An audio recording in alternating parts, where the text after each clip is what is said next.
What's going on, everybody? Welcome back to the Draft Rankings Podcast. I am Cody Carpentier, joined as always once a week by my main man, Matty Kiwoom. You can find him on X at Matty Kiwoom. You can find all the stuff over at South Harmon. He's crushing it every single day in the space. Here we are, though, another week down, another week closer to the 2025 NFL Draft. Just a couple of days away from being 2 weeks away, Maddie, and the pro day season is all but wrapped up. We're currently waiting upon, a couple of pro days to partake in, but they're not big skill position guys. It's like we have Will Johnson from Michigan, the cornerback. We got Jalen Walker, Michael Williams from Georgia, Cam Williams from Texas. Just a bunch of, odd-ended pieces that need to fulfill their workouts over the course of the next 2 weeks. But we got all the quarterbacks done. We've seen Jackson Dart, Shador Sanders, Cam Ward, all of them through over the course of the last 10 days. More information is becoming more and more clear as the days go by. And a lot of thoughts came out from that Shador Sanders pro day. So we're going to talk about that right now. But I'm going to open this conversation with the thought, and I tweeted this out over on X at Cody Carpentier. I said, is Cam Ward, Abdul Carter, Travis Hunter not only going to be the favorite in the NFL draft exacta for the first 3 picks, is it going to be like minus 200, minus 300? Is it going to be minus money when it opens in the next week? It's going to probably drop in the next week. Minus money for Ward, Carter to the Browns, Hunter to the Giants on like FanDuel and DraftKings. Maddie, how you doing and what do you think?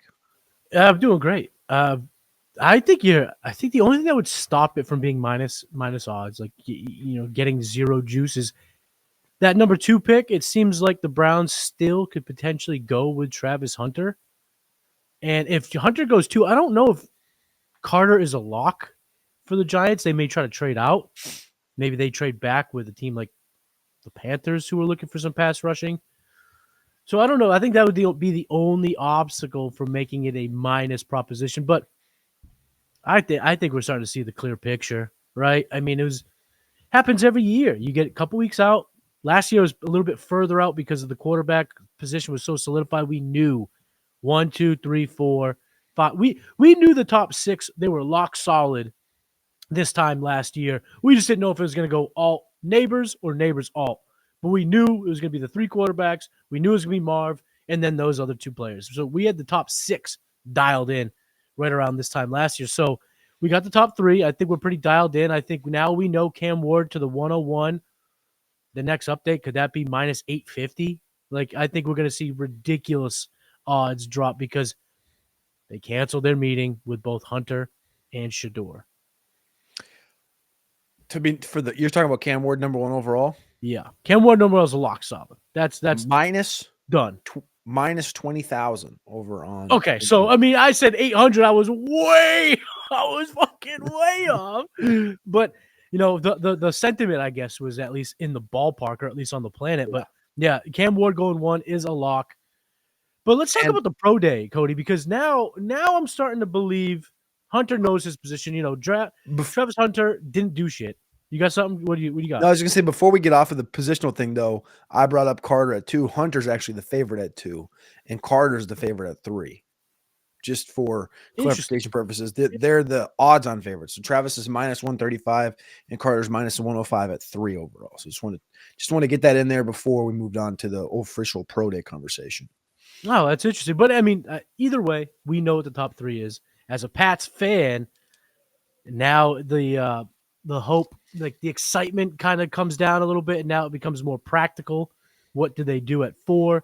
But as an analyst, as an NFL draft, admirer and kind of analyst that we are, we got to start thinking now where the Patriots are going to go. In my opinion, it's always been 2 names other than if Travis Hunter fell, it was Hunter. He's not. And it's always been 2 names for me at 4, Kelvin Banks and Will Campbell. But let's talk about this pro day because a lot came from it. And to be honest, it's a lot of noise, Cody. But I think the more accurate sentiment is it did not go well for Shador. Of course, the Shador stands have come rallying. They are circling the wagons to defend their guy. But that feels like a lot of cap. That feels like a lot of fugazi where the negative stuff seems more solidified, more actual, more reality based. So let's talk about the pro day. What did you see from Shador at the Colorado Pro Day? Well, I'll be honest with you. It's interesting to what I saw was just what we see every single day. I didn't watch every single throw he made, but I watched bits of it. I watched like 5 packs of it. I watched a couple different 5 packs of throws, and it's Shador. Like it was nothing different to me. So it was interesting to like see a number of different responses to it. One was I think Todd McShay and Steve Mensch came out and did a show directly, and they basically said, "Yeah, it's a little underwhelming.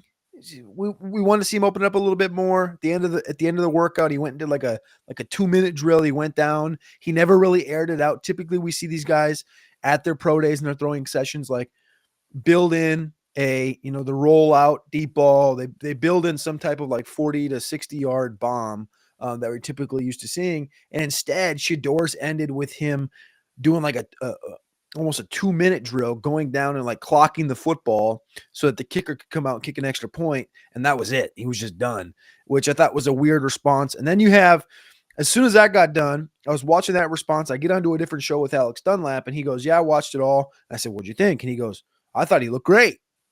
And I go, "Oh, all right. Well, I've heard that he was bad, and I'm like on the fence. I'm like, nothing changes. I think he's Shador Sanders. The throws he made all look like throws he makes." And then you go on X and you got like Andre Cisco, who's a safety for the Jets, going, "Man, you pat that football a couple times." And for those listening on podcast, I'm on video right now, patting the football, getting ready to cock it and throw it. And Andre Cisco tweets out, "If you pat that football like that in the NFL, that's a tell, and we're gonna jump that thing in, and that's going to the house." And then you have people come out and be like, "You're an idiot," like, and they're like, "Andre Cisco, you're an idiot." It's like the same dudes that say they're gonna jump a throw like that and have 8 picks are the same dudes that get burnt for touchdowns every single week. So. Yeah. It's just weird to see the dynamic from every direction. Like I said, so the McShay Mensch side, they're like underwhelmed because he didn't do certain things. Alex is like, "I love him." And Alex doesn't generally love Shador. He's more of a dart guy. Me, I'm just like, there's nothing here. And then you got like, players talking about patting the football and shit. I don't know. I don't really know what to make of the whole thing from the Shador side of things. My biggest takeaway from the pro day is that it's not called a pro day. It's called a showcase. And I kind of like it. I kind of like the showcase aspect of that. Mm-hmm. It is a showcase. It's a look at me. And here's what I want to say about Shador. And I told you this yesterday that I had some Shador takes, and this is where I'm going to say.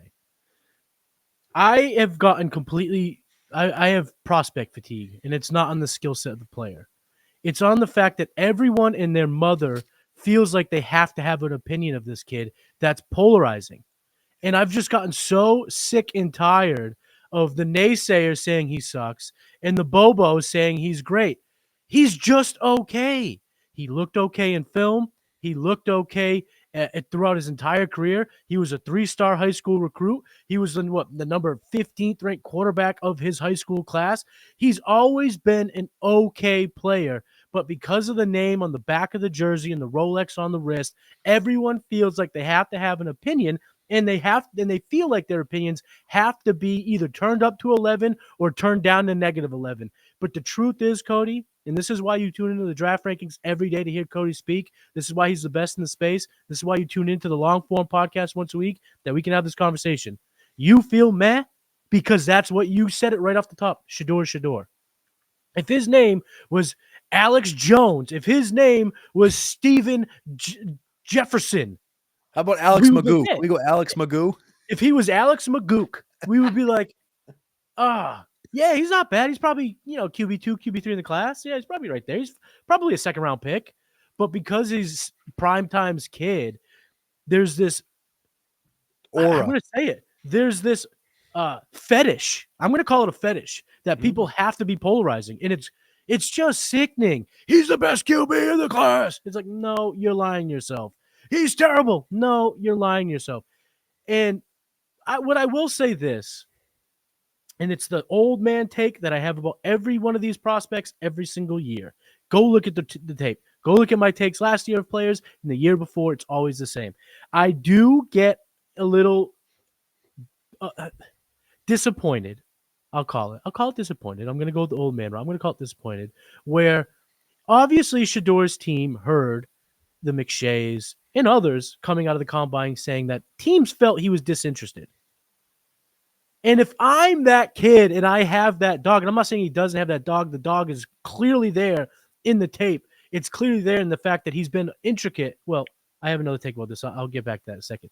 But if I'm hearing that I feel disinterested, I'm sure as shit not showing up to my showcase and kind of going through the motions.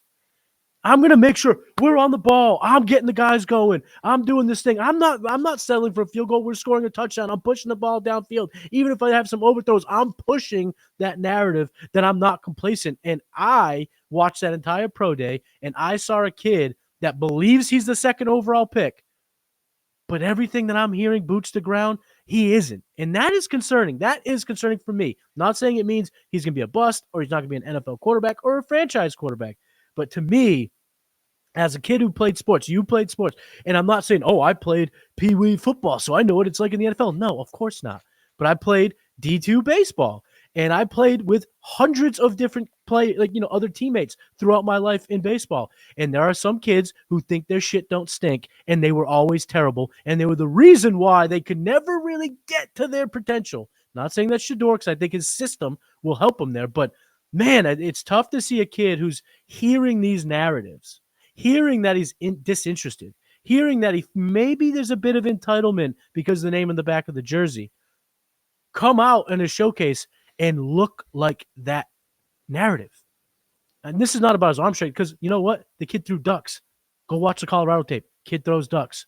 You know the touchdown? This is deep cut, and this is why you tune into the show. Jackson State, what is their conference championship? SWAC. The SWAC championship. So they had one of the best games I've watched in the last few years. It was a Grambling, I believe, and he threw a dot to Travis Hunter in the back of the end zone to take the lead. They eventually lost the game, but that was a go-ahead moment. It was a baller moment. That throw was a duck. He doesn't have a tight spiral. That's just not. You don't see it, and you saw it in the showcase. Throws behind, but that deep ball would drop it. He could drop it into a bucket. Kid's talented.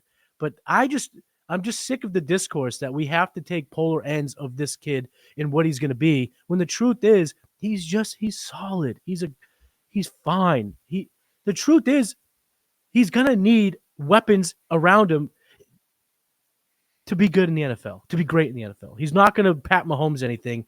But again, Pat Mahomes went to a good team, but he's going to need that. And it's probably better for him to go in the 20s than it is in the top 5. I know not prestige-wise, I know not money-wise, but clearly doesn't need money. But if he could go to a better team with a better coach, better weapons, a better system, I think he can thrive. But the notion that this pro day changes anything is asinine. It's absolutely asinine. He looked exactly like you said. He's Shador. He's got a decent arm, not great. He's got loose spiral, but he's very accurate. And of course, the one thing that he's truly great at, his understanding of the game, his football IQ, isn't on display during the showcase.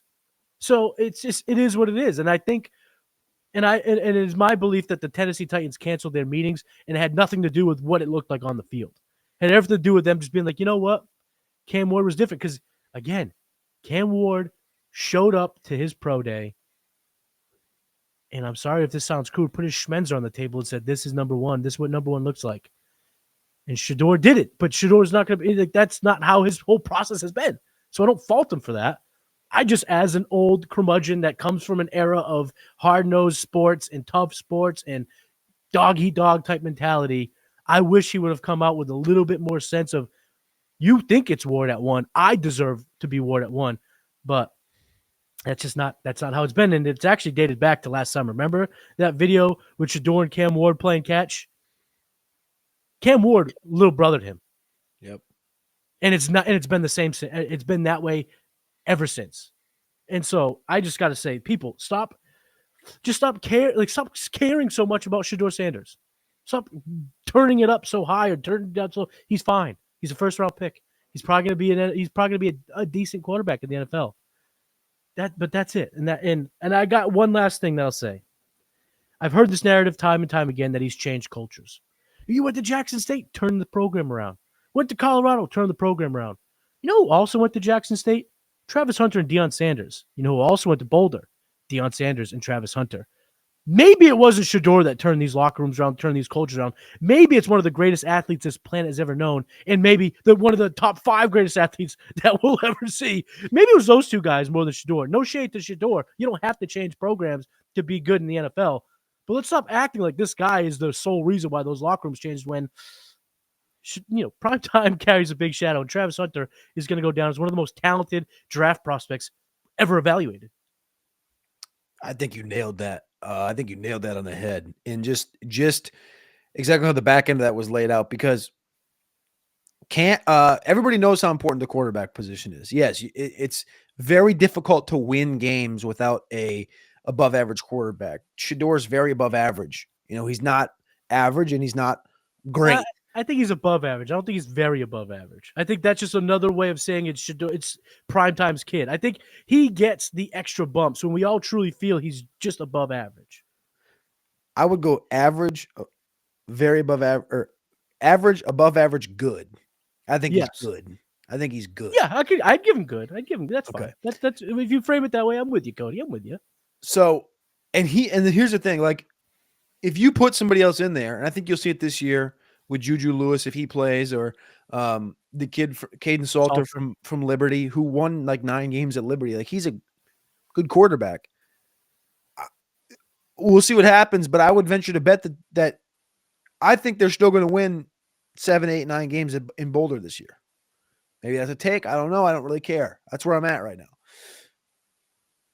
Deion changed that culture. Yeah. Deion and bringing in NFL quality NFL coaches that coached in the NFL, that changes the culture because it gets kids thinking different. It doesn't get kids thinking, I went to Boulder to get my degree and I'm playing football. It gets kids to say, I'm going to Boulder to play football to get ready to go pro, and I'm going to get my degree. Whether you think that's right or wrong, that's how it changes the mentality of these players, because they know they're going there not even only as a job interview, but literally in like one of the better situations in the country to get yourself ready for the NFL. Whether you agree or disagree, it's the facts, because that's what the coaches are there to do. And Shador obviously assists in the program winning and stuff, but he was never. I said this on a lot of shows. I watch a lot to almost all of the videos that Bucky Deion Jr. posts on Well Off Media on YouTube. They drop it almost every morning. It's like a 10 to 20 minute vlog, everything behind the scenes for Colorado. You know who you see in all of those videos? Every single one of those videos, every single one, Deion Sanders. And he always has high energy, and it's always at like a team meeting, and it's always talking to different players, and it's always coaching, and it's always doing this, and it's always doing that. Occasionally, you'll see the Travis Hunter bit, and it's just like when you see him, you know he's a good athlete because you watch the football games. You know he's a good athlete, and you know he's a good player because you watch the tape. But he's a menace of a just raw athlete, where you can just catch a guy on video and you're like, yo, that thing's different, right? You just walk up on the street and see a guy. And that's cool things I think you can see. As well as just communication, like this kid, Travis Hunter's fishing, da-da-da-da-da. But the thing about Shador that you always notice is Shador's never, like, seemingly, at least on camera, and they catch a lot of shit on camera there, he's never seemingly like going out of the way or like to. Now I want to make sure I phrase this properly, because again, this is no way degrading Shador Sanders. It's more so about the topic of changing the culture of Colorado and him getting the credit for it. He, at least on video, on the vlogs that his brother shoots every single day, all goddamn day, he is not like getting guys together to go to dinner, getting guys together to go to movies, holding meetings. Like, he's always there. He's in the front row, but he's like, chilling. And I love him. I think that when you say mentals, my comps for this guy, Teddy Bridgewater, Drew Brees, two of the smartest brains in the sport ever, whether you like it or not. I mean, go look at Teddy Bridgewater. The guy was literally he was on a great career arc before that miserable knee injury, Mm-hmm. and then he's out of the sport for a couple of years. He becomes the head coach of a high school team, takes him to a state Wins. championship, Yep. and within days is back in the NFL as a backup quarterback on a competing team at the Detroit Lions. Yep. He is one of the smartest quarterbacks in the sport right now. Drew Brees, don't need to explain anything further than that. Yeah. Right. Both of And these guys we know somebody who played high school with him, so this is never, it's been to him since forever. and here's the thing. Both of those guys, Maddie, were the 32nd overall pick in their respective drafts. 32nd overall. Right? Neither of them have the strongest arms. You could argue both of them have rather not average, but good arms. Yeah. Right? Drew Brees always had these big plays to Devery Henderson and to Ted Ginn and to Brandon Cooks and stuff. But it was never because he put that ball 70 yards down the field. It was because he put that ball 35 to 40 on the nuts, and then they took it 70. Mm-hmm. And Teddy Bridgewater, I watched Teddy Bridgewater. I loved Teddy Bridgewater. And I think the biggest throw he ever made was against Cincinnati in the preseason, or maybe it was like week 16. It was one of the two. They played Cincinnati. I think it was the preseason because his game that he came back post-injury was against Cincinnati as well, my birthday. But it was preseason, and it was the season he was getting ready to take that big step forward. The next week, he blows his knee apart. But there was a game against Cincinnati in the preseason. He puts a ball 55, 54 yards on a dot in the corner of the end zone. And it was like the biggest throw he'd ever made, and it was 54 yards. Yeah. Yep. But that was like, Teddy's got a deep ball. Again, we're talking about good arms, high IQ, quiet leaders. Drew, leader in the locker room. I don't know if he was quiet though. He was pretty much. He was everything you want.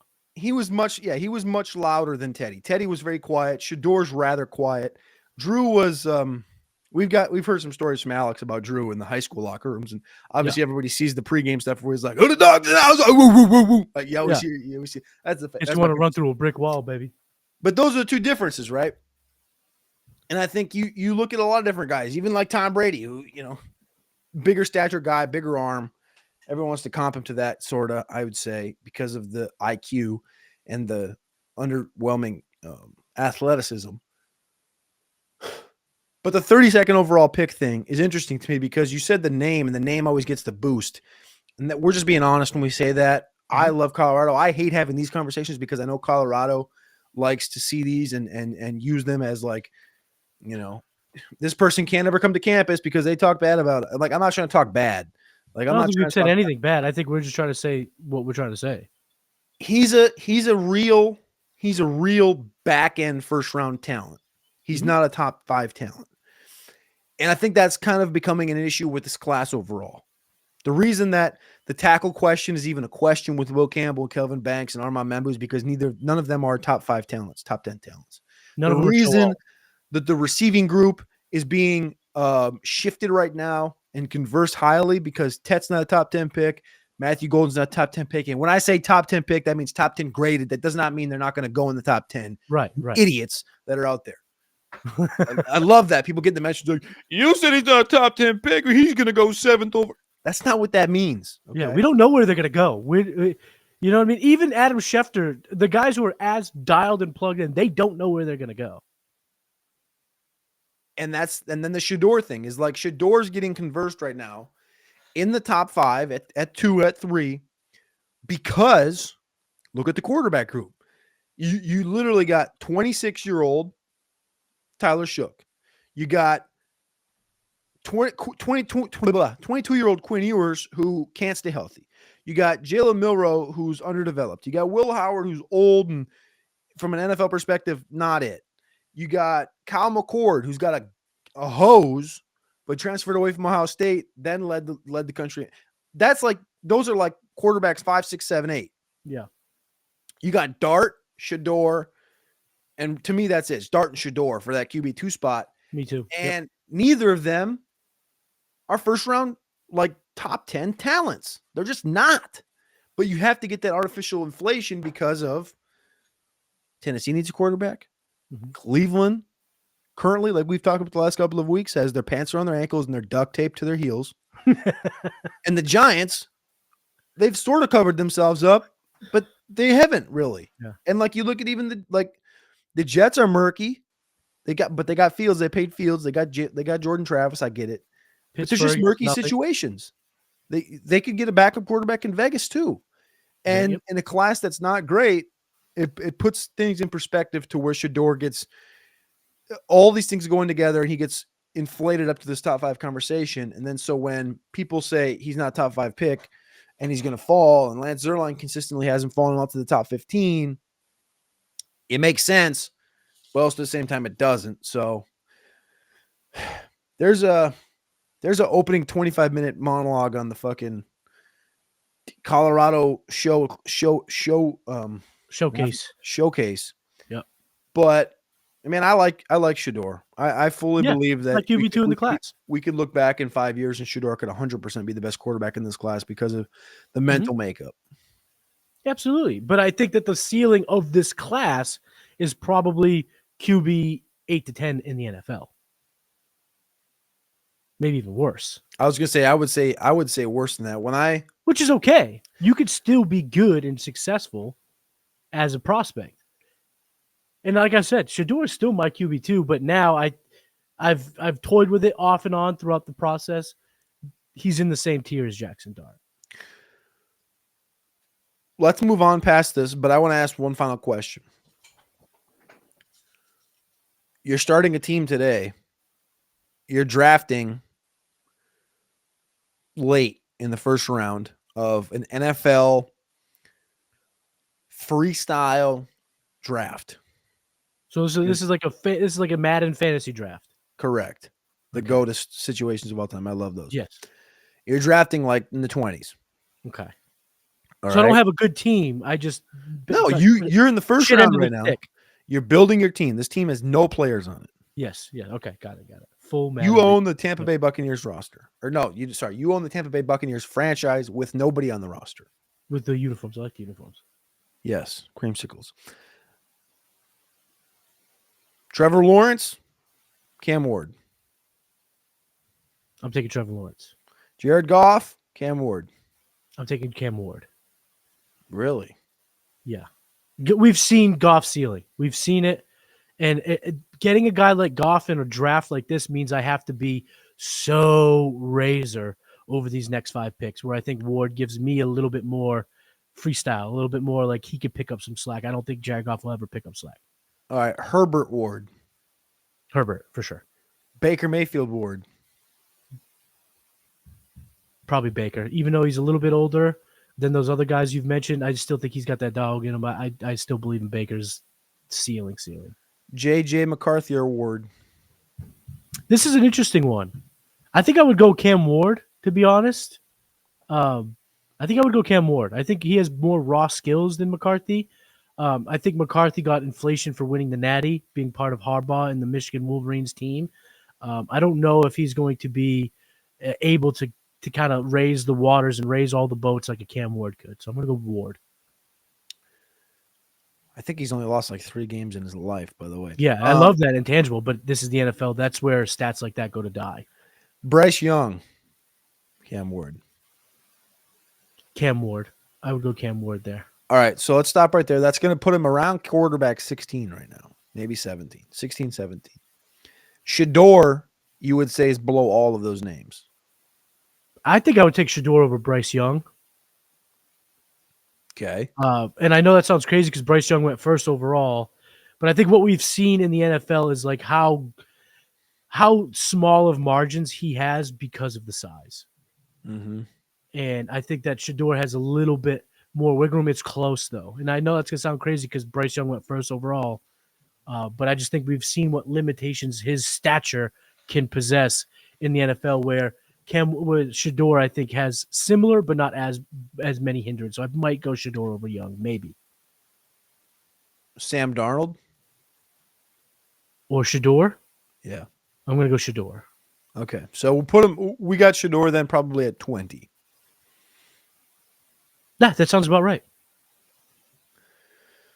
And here's the thing, like this ceiling, like, and again, once you talk about top 10 quarterbacks in the league right now, I mean, you're talking about like Drake May, Burrow, Murray. And from an NFL perspective, Burrow is actually probably top three. But Yeah, like from a May, Murray, Love, Bo Nix, Caleb, like you got to get, and that's last year's class. that's right. So these situations got to be situational. These guys got to be pretty nails. But I don't know. We'll see. The thing about Cam and the thing that could put the thing that could I'll end on this. The thing that could give the Shador the upper hand is if Shador does fall into a spot where he falls into like the teens, and a team is like well oiled. A team Ye- has weaponry, like a somebody trades. Hypothetically, the Rams trade like Garoppolo and a pick to get up, and they pick Shador, and Shador's the direct backup to Stafford. And everyone's pissed, but you think about McVay and you think about the weaponry there. You're like, oh shit. Right. You're like, this guy's going to succeed with the Rams. He just is going to. And you look at Ward and you're like, well, shit. Right? It's going to be a little bit tougher. The Gotta road. be I mean, tough. ask Will Levis. The road's going to be a little bit tougher to Yeah. succeed in this situation. The offensive line's better now, but it's going to be a little bit tougher. Same for Cleveland. Cleveland is just, I mean, Cleveland seems like it's a better spot than it was a decade ago, but in reality, It's the gonna be a offensive lot team of is pressure. I think the for offen- Shador, yeah, you want to alleviate some of that pressure initially because I don't know if the skills are up to par to take the ball running. I think the mentals are there. I think the ability to live in the limelight and have all those pressures I think are there. I just think like the physical limitations of the arm, of the mobility yeah. could hurt him. Here's another spot I think that kind of ties into what you said earlier. The Raiders move up to pick 32. His mentor, Tom Brady, in the building. He's not going to be asked to take over right away. I think Geno Smith has enough connection with the coach and enough respect in the NFL community where Shador will take a backseat because we've talked about that number of times. Like a person with that much moxie and with that kind of advanced ability, above the shoulders, he's going to push the pace and he's going to push people away. But I think a guy like Geno would be the perfect marriage. 2-year deal. That was the extension, not that big. He could be the perfect guy to kind of let Shador marinate. And Brady has been very kind of weirdly public about his desire to see some of these kids marinate longer than they are. Shador goes to Vegas at pick 32, give him that red shirt rookie year, start building some of them weapons. Maybe they take a Ginty at 6. Bowers, Myers. You're starting to cook. The offensive line was a hell of a lot better. I think that could be a fantastic landing spot. And then you have a market in Vegas that's emerging. It's growing. We've now going to have a baseball team there in a couple of years. We've got the football team. Basketball's going to be there very, very soon. Hockey's big. It's going to be a big sports town. I think Shador, rubbing elbows with the likes of like Dana White and all that. I think that would be a marriage that could really, really, really find success. All right. There's our spots. You want to get into the positional rankings? Yeah, let's do it. All right. Let's start. I mean, Let's let's not do start. quarterback. We've basically sorted quarterback with that conversation. All right. Let's go to tight end then. Let's go to tight end in this historic class. I have one question from the jump. And I just realized this last night while I was kind of putting together my final adjustments on all my rankings for the couple that we're going to talk about today.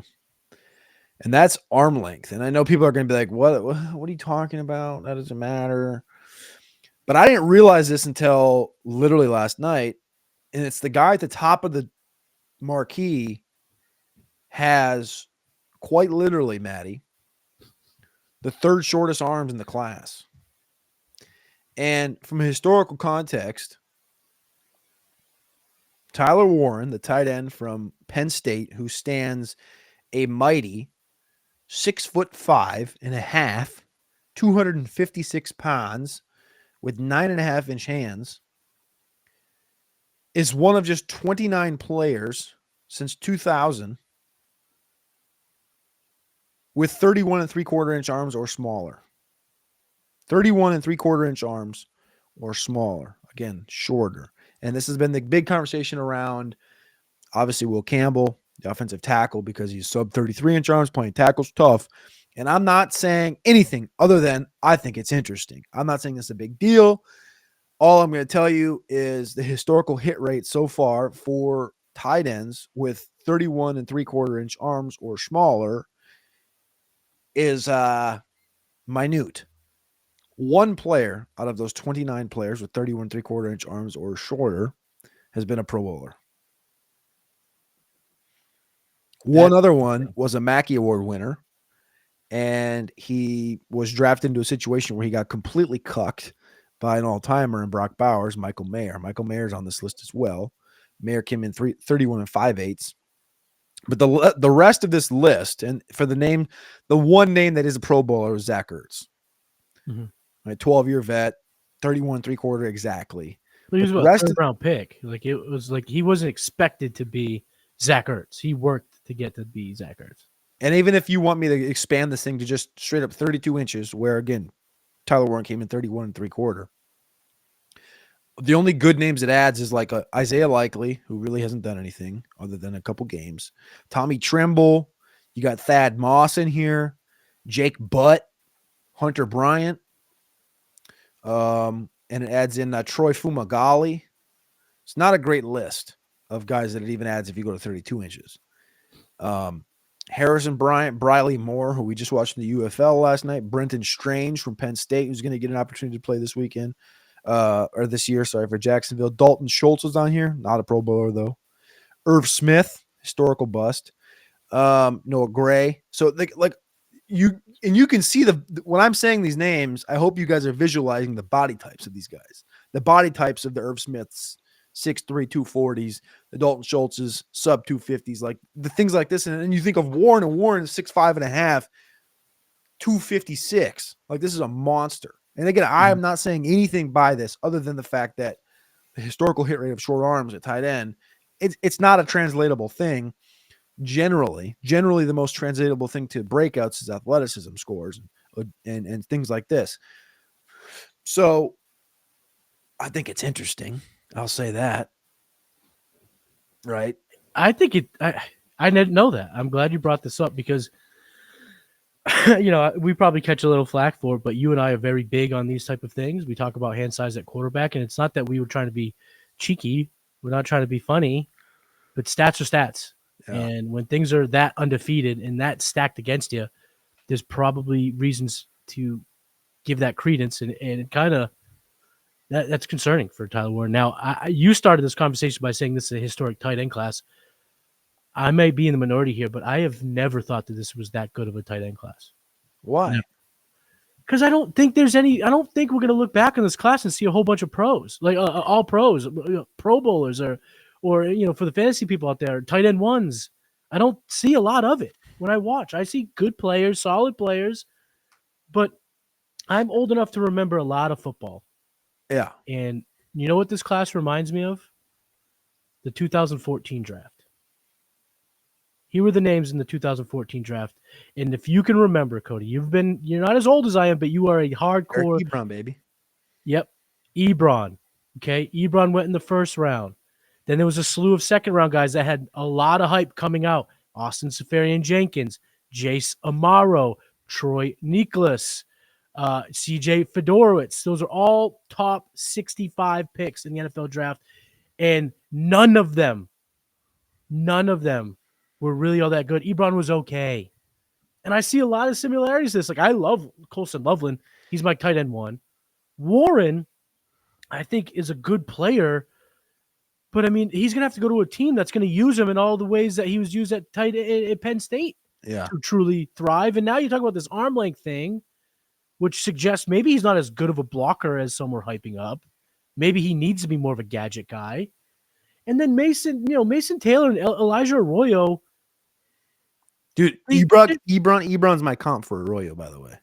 Which I think is fair. I think that's fair. But again, Ebron wasn't that great in the pros, and I don't think that.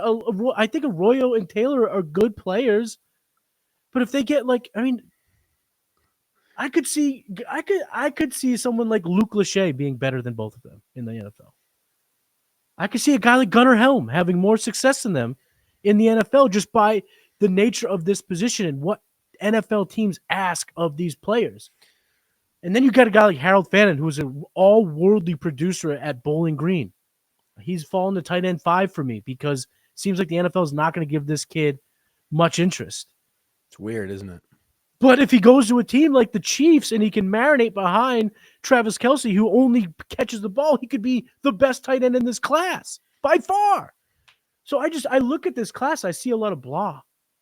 I don't see a lot of like, oh, yeah, and it just baffles me that we were only a year removed from seeing what amazing at this position is, and now it's like we've forgotten. Now we want to lump Colson Loveland, Tyler Warren to Brock Bowers, where Brock Bowers is light years ahead of both of them as prospects. And again, I think this class is solid. It's better than we've seen overall through the last 5 years. But I don't know. I just don't think it's going to be all time. I don't think it's going to be one of these classes where we're super, super pumped with all of these tight ends. I just don't. I think I see one really exciting prospect in Colson Loveland. I see one very intriguing prospect based on where he goes. Like if Tyler Warren went to the Broncos, I'd like that because we've seen Sean Payton be able to utilize a player and maximize his skill set. But do they use a first-round pick on him if he falls because they just signed Evan Ingram? I don't know. I think that the landing spot is so dependent for a guy like Warren based on the skill set. And then again, after that, I just see solid players. I don't see anyone that really stands out to me. Here's where I'll combat you.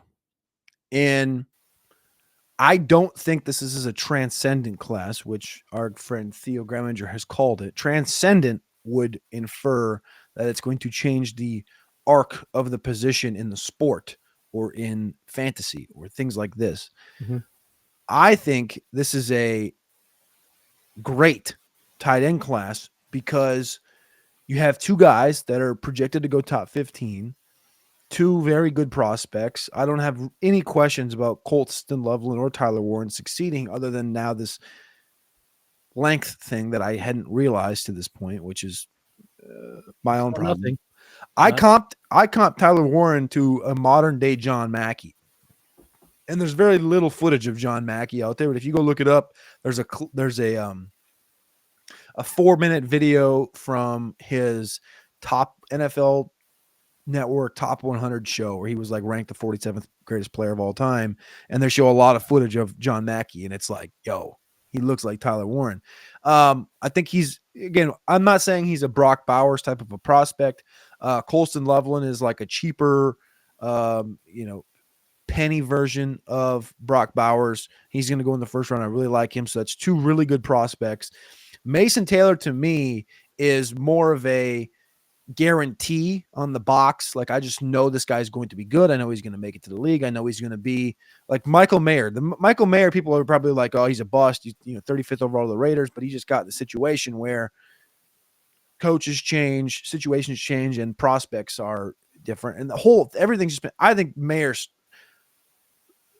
peak like dynasty buy right now. Like he's just like, you're going to get this guy in a new team in 2026 and it's going to be like, oh shit, that's right. We remember. But it's like him. You think of like Cade Otton from Washington, went to Tampa Bay in the first overall pick in the 4th round a couple of years ago. You can think of like a Pat Freiermuth, who I comped him to. You think of these like TJ Hawkinson, like these big body guys that you just know are going to hit. To me, that's Mason Taylor. So I got him at tight end 3. Elijah Arroyo, who I really loved at the Senior Bowl and is a massive human being, is a bit of a dart throw to me, but I think that the upside's there if he can stay healthy. I put Ebron and David Njoku. I think both very good athletes. I put a second round grade on Arroyo, though. I think that's a fun dart. But that's 4 really good players, 3 that I feel really good about hitting. And then you have Harold Fannin from Bowling Green, who had a 47% of his team's production this last year. I comped him to more of like an Irv Smith type, which I think's fair. Odd body, probably not going to hit on day one, but there's potential there to grow into the next year. And then after that, this is where I really think that this class, like, again, I just listed off 3 guys I know are going to be good, 2 guys that are darts. If you give the law of averages, there's probably like a 40% chance one of those 2 guys probably hits. And then you have Terrence Ferguson and Gunnar Helm, who I love. I love Ferguson and Helm, but they're tight ends for me 5 and 7. I have Ferguson a notch ahead of Harold Fannin. And Ferguson's a guy that's 6'5, 247, ran a 4.63, 9 yards after catch per reception, is first in the class from Oregon. I kind of look at him like a Josh Oliver, kind of like a Cade Otton. I think he's excellent. I got a second, third round grade on him. And then Gunnar Helm, I think there's value on him right now from Texas. There's sources out there that said he ran a 1.5, 6'10" yard split in his combine training and was hitting into the mid-low 4.6s, which if you look at the class, the combine, 1.55 was the best 10-yard split. 1.56 was the Fannin split, which was second overall in the group. And then he had that first step where he, rolled the hell out of his ankle, thing turned purple, etc. Teams aren't worried about the ankle. So you're getting an insane perceived value in the open market right now on Gunnar Helm. To me, you look at this group and I have 7 guys that I like, right? Warren, Loveland, Taylor, Ferguson, Helm, that I have above 50% odds in my belief that these guys hit because I think that they're dependable prospects. Arroyo and Fannin from Miami and Bowling Green that I have pretty good questions about just because of the injuries, size, situations. I feel really good about this group. And when you look at like the historical groups, I would hate to like when I look at the 2021 group, right, I had Kyle Pitts, who's looked at as a prolific player. He went 4th overall. You dropped down to Pat Fryermuth, 55th. After that, it was Hunter Long, 81. Tommy Tremble, 83. I think this class is better than that. It's better than 2020. You compare it to 2019, Hawkinson and Fant going in round 1. Then you have Irv Smith. I think all these guys are better than Drew Sample from Washington. Josh Oliver was one of the comps I had for one of these guys. Jay Sternberger. Like, that was a good group. 2019 was a really good tight end class. 2022, McBride, 55th overall. Hindsight that thing, that's going to probably be like the Fannin situation. People looked at McBride because he went to Colorado State, he had 1,000 yards, and he was hyper prolific, and they're like, yeah, small school. Guess who just got paid a shit ton of money yesterday or 2 days ago, right? And I think I don't think this is a transcendent class. Transcendence would, to me, define, and I'll end it on this, transcendence at the tight end position would mean to define reshaping the entire future of the position. To me, it's like I have Warren and Loveland, who I think have chances and odds to be top 6, top 7 players at the position for the next decade. Mason Taylor, who's going to just be a consistent, like, you look at the group and you're like, yeah, that's a top 15, top 12 tight end. Like, he's a Kyle Rudolph. He's a Pat Fryermuth. You just said it, forget it. He's good. He's going to play in line for you. He's going to bump out. And then you got the Ferguson Helm thing where these guys are going to be like the Cade Ottens type of situation. I love the group. I understand what you're saying. It's a little overhyped. I could for sure see that because I do think that there's a perception that the 5 of these dudes at the top, Warren, Loveland, Arroyo, Fannin, and then Taylor, I think that there's perception out there that these guys are viewed by the open market as like all in tier 1. Yeah. I think that there's perception because I think there's a lot of people that love Fannin. I think there's a shit ton of people that love Arroyo from the Senior Bowl. I don't think there's quite as many people that like Taylor. And then everybody loves Loveland and Warren. So I understand what you're saying 100,000%. I just view it a little bit differently, I think, than the masses. I think it's a really good class. Definitely don't think it's transcendent, though. No, I think we probably look at it kind of similar. I think it's just how we frame what we're seeing, where I'm less pessimistic. You're more optimistic on the class in terms of what it's being hyped at. But the way you explain it, I think there's a lot of good nuggets in there in terms of how to look at it. Do you have anybody outside of this top 7 group? I should say this. Do you have those same 7 guys in the top 7, or do you read up Luke Lachey? Do you have Luke Lachey inside there ahead of anybody? I have Luke Lachey at 6. So at my top 9. Loveland, Warren, Taylor, Arroyo, Fannin Jr., Lachey, Ferguson, Gadsden, Helm. Okay, so you have Gadsden at what, 9? At 8. 8. Okay, so I have Gadsden at 10. And we probably have the same 10. Yeah, I have Jalen Conyers in there though at Yeah, 9. he's my number 10 tight end. Okay, there you go. So we have the same 10. Yeah, Conyers went into last year potentially being in tier 2 of this class Yeah. at Texas Tech, and then he just was hurt, didn't really kind of fire. You know who I'm kind of one guy that I have in my, I guess you just say top 15. Oh, I have in my rankings that I think could bite me in the ass is Mitchell Evans from Notre Dame. Yeah. 6'5", 3/8, 258, just under 32-inch arms, 4'7", 440, 22 years old, underwhelming, kind of mediocre yards after catch per reception, 13% of the team's output this year, only 3 touchdowns on 43 receptions. Kind of competent to like an Ian Thomas, but the history of the Notre Dame tight end position and It's seeing there. Evans have this mentality of like they played to the championship, right? And then he picks his bags up the next week and goes to the Shrine Bowl. And the guy tried to practice for a couple days, and he practiced for one day, and he was so whipped, like his body was so whooped. Yeah. His body was so whooped that he packed his shit up and he's like, yo, I can't. I like my body's shutting down. I'm trying so hard. My body's shutting down that he went home from the Shrine Bowl, but he attempted it. He tried it. I really like Mitchell Evans from Notre Dame. I think there's a chance that one kind of bites me in the ass. I got him at tight end 12 right now. And I think honestly, if we sat here long enough and talked about it, I could make an argument for Evans to get ahead for me of Lachey, who I have at 8. Yeah, the NFL draft will speak to a lot at this position and see which guys. Like there's some names.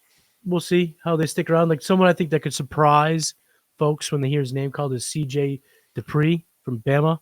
Kid's a donkey, but and I don't mean that in a bad way. I mean he's built. You know Different. the reps he put up on the bench. I mean the kid's obviously strong as fuck, and we see those type of tight ends like Payne Durham.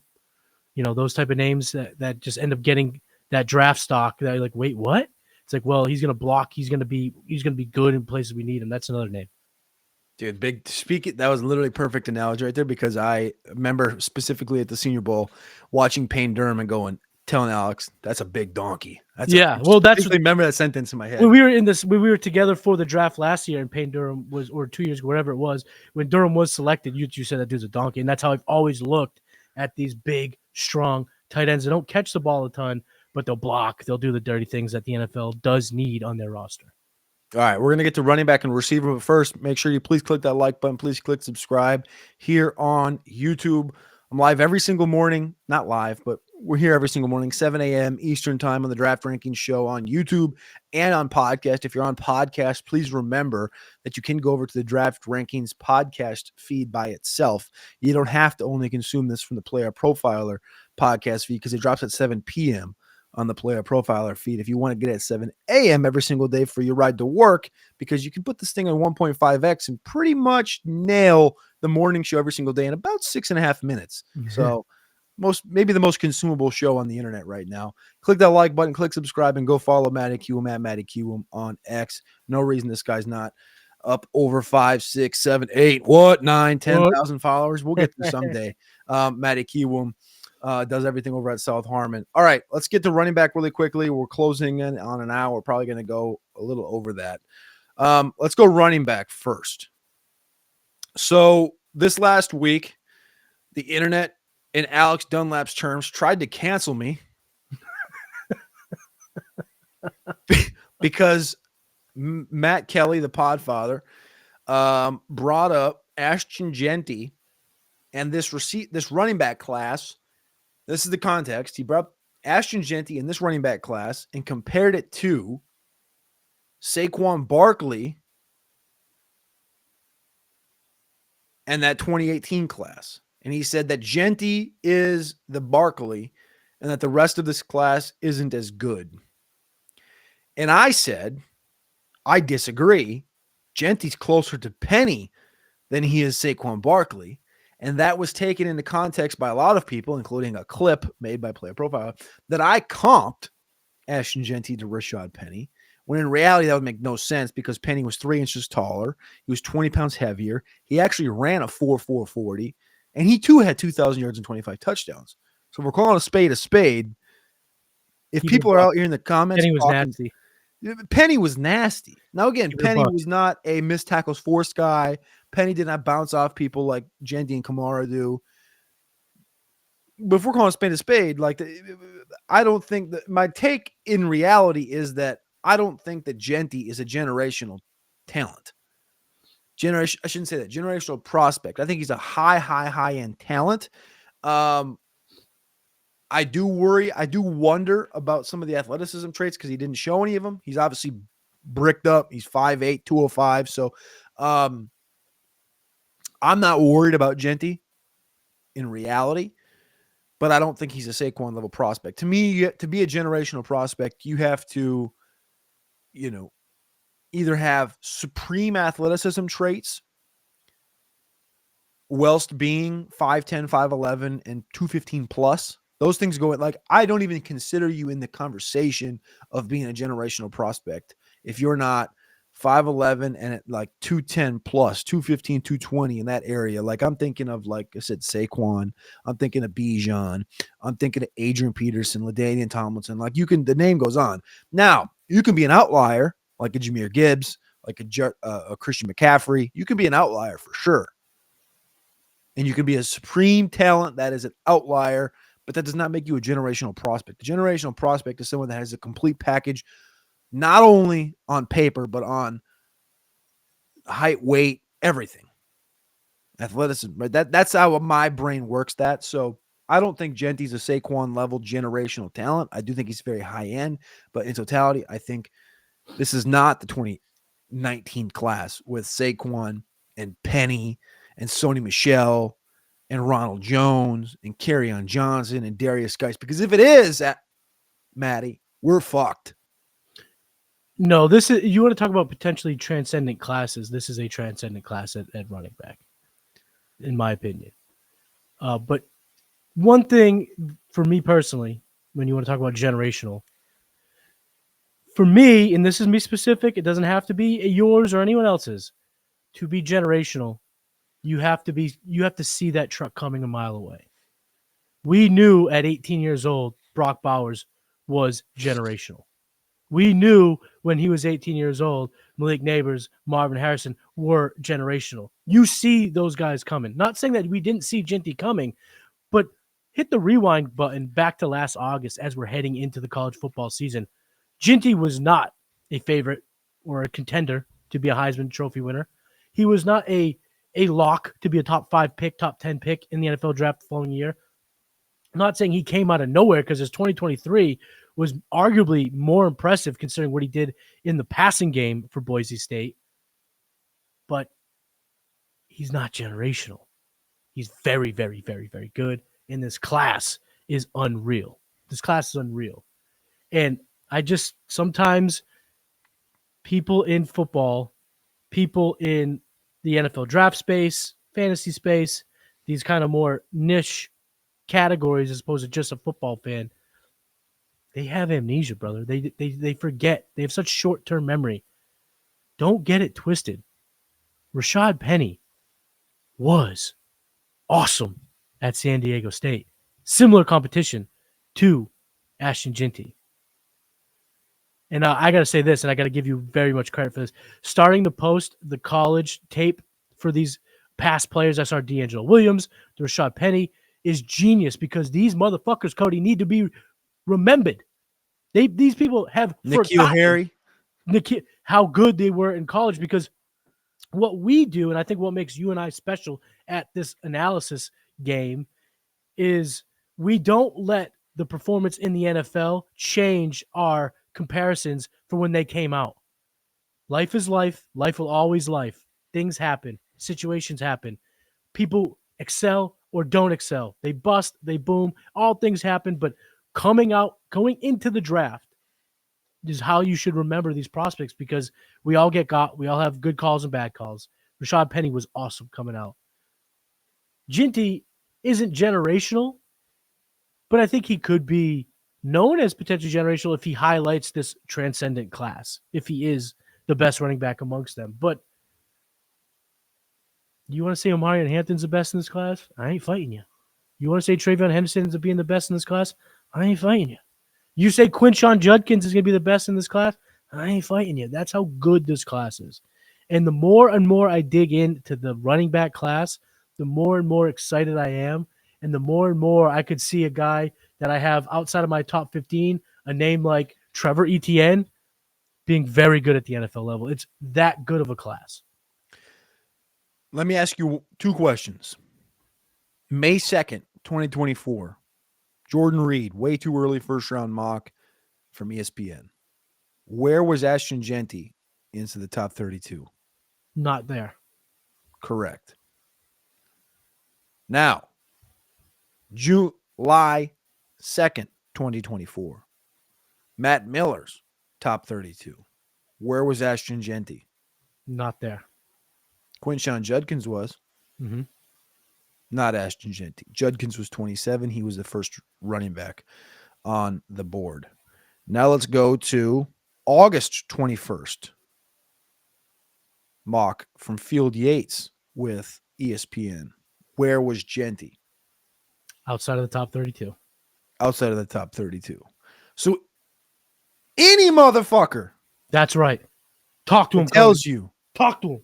Any motherfucker that tells you that Ashton Genty is a generational prospect because we've been new. Yeah, we been new. Yeah.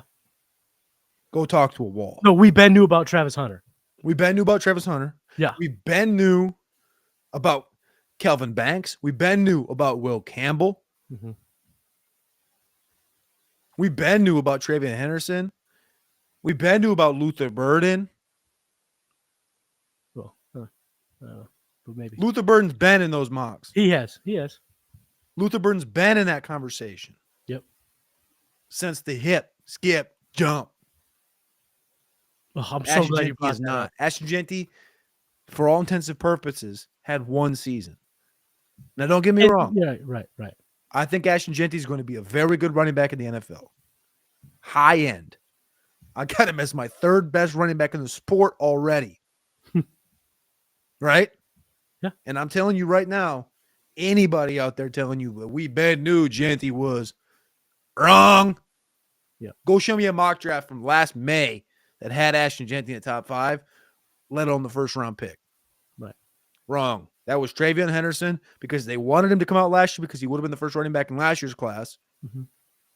And that was Quinshawn Judkins because he was the most sought after running back in the transfer portal. Period. And Omarion Hampton was probably third on that list. And exactly. And if we're calling a spade, like what Hampton's done should be looked upon. The profile, and I think you're starting to hear it.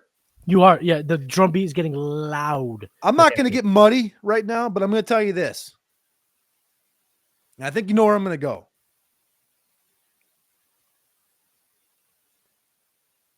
What I just told you about being a generational prospect at the running back position, and I said, I want you to be 5'10", 5'11", 210, 215 plus pounds. And I want you to be a plus athlete. And I want you to have a goddamn profile to boot that you're dragging behind you. And people go, hey, that guy looks good. And then you see this mountain of, like, he's been dragging it for 3 years. He's got a chain over his shoulder, and he's stomping, right? Yep. And you go, damn, that dude looks nice. Because guess what we thought at the combine? We thought that dude looked nice. And then you come over his shoulder and you start to look up because his profile is stacked. His reputation precedes him, if you will. And you look at Omarion Hampton, you go, damn, 5'11", 220, 4'6", 11-foot broad jump, 4'4" shuttle, 38-inch vertical, Mega producer. back-to-back 1,500-yard seasons with 15 touchdowns, 20-plus receptions in back-to-back seasons, 38 this year? What? That's a profile, my friends. Yeah, brother. That's a profile, my friends. And that's why you're hearing his name conversed at 10 with the Bears, at 12 with the Cowboys. And again, I'm not going to say this because he's not my running back one. So I'm going to be transparent as possible. Yep. A year ago, I laid in bed and I made a fat tweet about Malik Neighbors being wide receiver 1. And I went to bed. And I woke up with a fuck ton of mentions. And I say a metric fuck ton. And one of them was from Lance Zierlein, who said, he's my wide receiver 1. I just got done with grades. And at that time, it was almost frowned upon to talk about anybody else at wide receiver 1 in the class. Mm-hmm. Again, I'm not telling you Omari Hampton's running back 1. But what I'm saying is it's definitely frowned upon right now to talk about anybody else than Ashton Jeanty as running back 1. And if the NFL is talking about both these guys in the top 12, I got a story to tell you. They're both getting high-end grades, and I guarantee you there's some NFL teams with Omari Hampton as a top-graded running back in the class. 100%. Couldn't have said it better. Who's running back 3? Travion. I just think he's a complete player. He's explosive, catch the ball, top 2 or 3 in the class with hands. Pass pro is magnificent. He's just going to do the right things, and the mentality's there. The dog's there, and he checks every single box in terms of production, explosiveness, athleticism. I love Travion. Same. Travion's my 3. Quinshon's my 4. Correct. To me, that's a tier break for me also after 4. I can continue the conversation from earlier and just all 4 of these guys to me in the same exact tier. Mm-hmm. The grades are a little bit different because the profiles are a little bit different. And I have question marks around certain things. But I think they're all first-round talents, which is rare, obviously, for the running back position to have 4 first-round graded running backs. I think 2008, McFadden, Jonathan Stewart, Felix Jones,